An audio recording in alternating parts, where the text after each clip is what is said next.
Seeking Jesus and searching the scriptures will bring us face to face with the Word.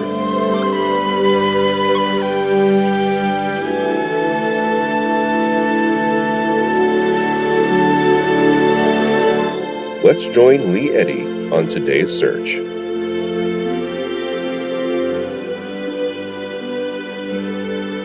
Well, good morning again. Well, it's morning here. I don't know what it is there. Hey, it's my reality at this point. Okay, so what I'm going for today is we are continuing in our study on laying down our soul, how to love, how to do the love that God has called us to. Um, this is a beautiful, beautiful thing. We're going to continue on down the road a little bit further today. And so, well, let's just get back at it, shall we? John 15:13 is our jump off verse. Greater love has no man than this, that a man lay down his soul for his friends. Our mind, our will, our emotions, personality, self. We have been trying very hard to explain how one lays down their soul, what it entails. So, looking about your soul needs to be laid down. Your soul is your selfishness. It's your self worship. It can be. It can be very much, very strongly sanctified. We're in the process of being sanctified in our soul. Our soul is in the process of being saved. Our mind is being renewed. We're starting to have sophroneo, saved thinking. Our will is to being more and more submitted to the will of God. That's a beautiful thing. And our emotions, more and more having them submitted to God so that his emotions are the things that are running us, not our own emotions. So our soul is very, very, very important, but we're in the process of being sanctified in our soul. Well, then we get to this where it says, greater love is no man than this man lay down his soul for his friends. The idea behind this is that I lay down what I think and pick up what the Father thinks. I lay down what I want and pick up what the Father wants, and I lay down what I feel and pick up what the Father feels. This we've been over this several times in this series to try to explain how that works.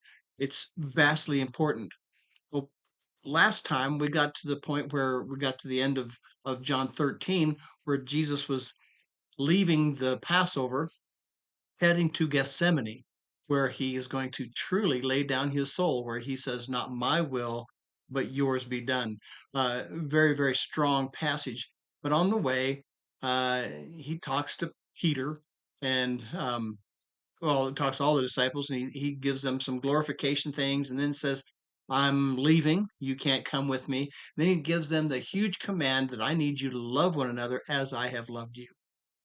Well, Peter missed that last part, and he says, where are you going that we can't come? And Jesus said to him, well, you can't come at this point. You've got to stay here. He knew where he was going. Jesus was going to the throne to buy eternal salvation. Peter couldn't go with him. He had to die to do that, and this wasn't going to happen. So, but he was trying to explain this to Peter, and so that's where we are. So let's look at this. Did they get it? Well, they heard it. Did they receive the message of I am the good shepherd? Good shepherd lays down his soul. You need to lay down your soul. Did they receive it? Well, did you always apply what you hear? I don't think we always do that. Do you have the language but not the reality?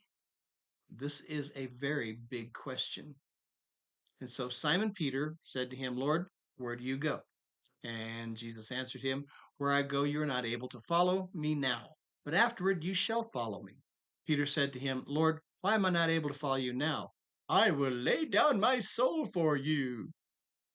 Now, that was a very gutsy thing to say because Jesus had already taught them about this, and he is far from laying down his soul at this point. He's not doing it. He has the language, but not the reality. He doesn't have the revelation of it. He's using it, and it's like so many of us, we try to manipulate what we know, use it to our advantage. Well, Peter did this. He says, I will lay down my soul for you. He was going to prove that he was going to lay down his soul for Jesus. Well, then Jesus said to him, uh, Will you? Will you lay down your soul for me? Indeed, I tell you truly, in no way shall a cock crow until you deny me 3 times. In no way will the cock will crow, and you will deny me 3 times. Now, Peter did not want to do that. He didn't want to deny Christ. He wasn't going to, not me. I'm not going to, okay.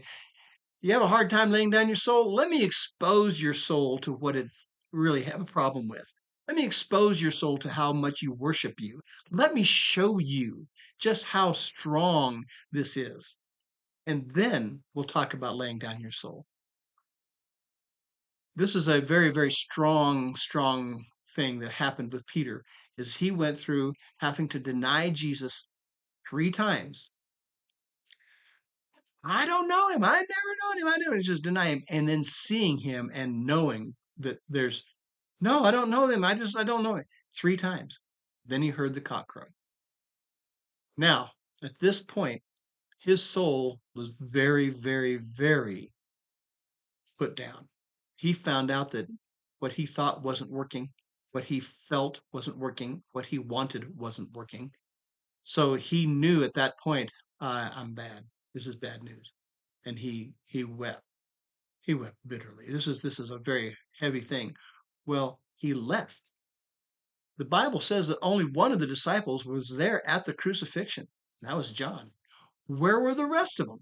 Well, they're out running around somewhere. They're out there trying to figure out what's going on, and they're not at that crucifixion.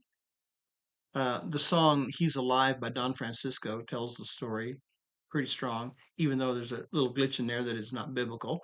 Okay, Peter says, "I was there and I saw him die." No, he wasn't there. He didn't see him die, but he did meet with Jesus, because Peter, the Bible says that he met with Peter. What happened? There was this major issue of, did you lay down your soul yet?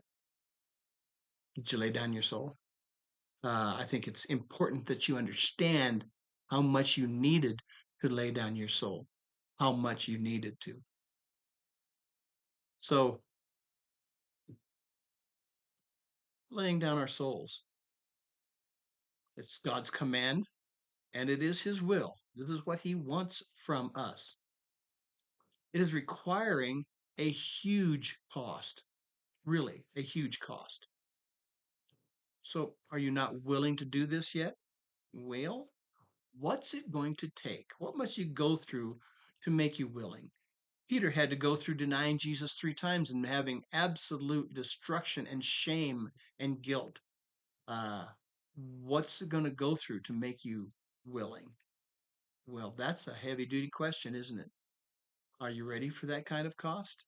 Are you ready? See, that kind of cost is very, very important. Very, very important. Okay. What's it going to take? God knows your soul. He knows how much you worship you. He knows how much you think about what you think, and how highly you value your will, and how high you put your emotions over everybody. And He's saying you must lay down your soul. Well, what's it going to take? What's it going to take for you to be willing to do that? Well, that's a heavy duty cost. Are you ready? Are you willing? That's the answer. The answer to that question is the big thing that we all have to go through. Is what do we need to go through before we become the person that God has called us to be? God will help you lay down your soul. Yes, He will. And it's a good thing.